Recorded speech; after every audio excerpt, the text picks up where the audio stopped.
We're going to talk in two ways about what Limbaugh has done. First, on the subject of his war on women. I'm joined again by Huffington Post political reporter Laura Bassett. Laura, thanks for your time tonight.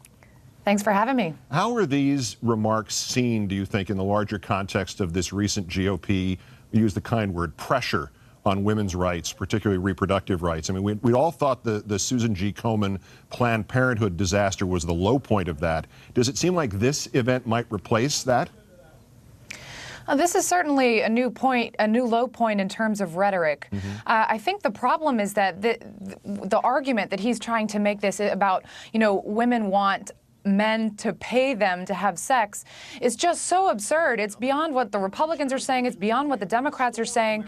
This is about women's health care, and I think the Democrats have been sort of fanatically trying to get that point across. Even Fluke's testimony was not about wanting to have sex and needing birth control for that reason. It was about, her classmate who had a golf ball-sized cyst on her ovary and needed birth control coverage for health care reasons.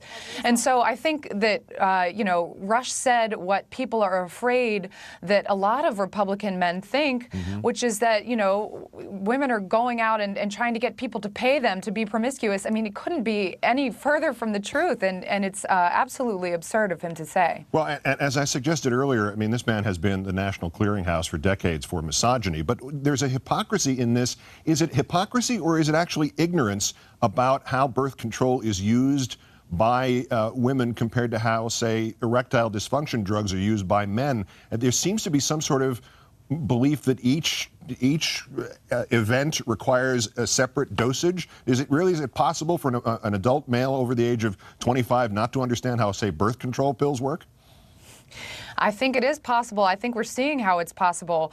For him to say she's having so much sex that she can't afford birth control. I mean, whether you have sex once or whether you have it 100 times, you need the same amount of birth control. And birth control is prescribed for a number of health reasons that go beyond simply wanting to space out your children or family planning or anything like that.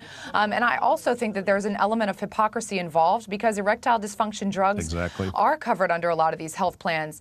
And, for instance, the Catholics to say we oppose birth control because sex is supposed to be for procreation within the confines of marriage.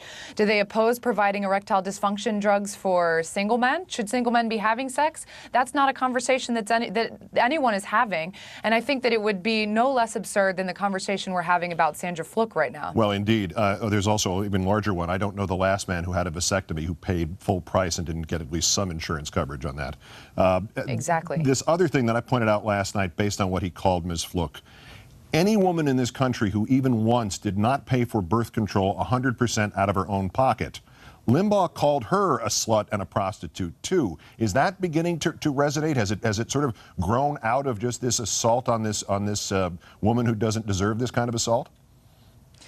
Of course. It was an attack on all women. I think everybody sees it that way. He did say yesterday, I would like to buy, the women who go to Georgetown Law as much aspirin as they want to put between their knees, echoing Foster Friese's controversial comments a couple weeks ago. I think this is about men, certain men, not all men, of course, certain men like Foster Friese and Rush Limbaugh trying to turn the clock back on women and push us back into the dark ages and say, should be barefoot in the kitchen and having our babies. And I think that's what women are afraid of, and he's sort of speaking to our fears by voicing a comment like that.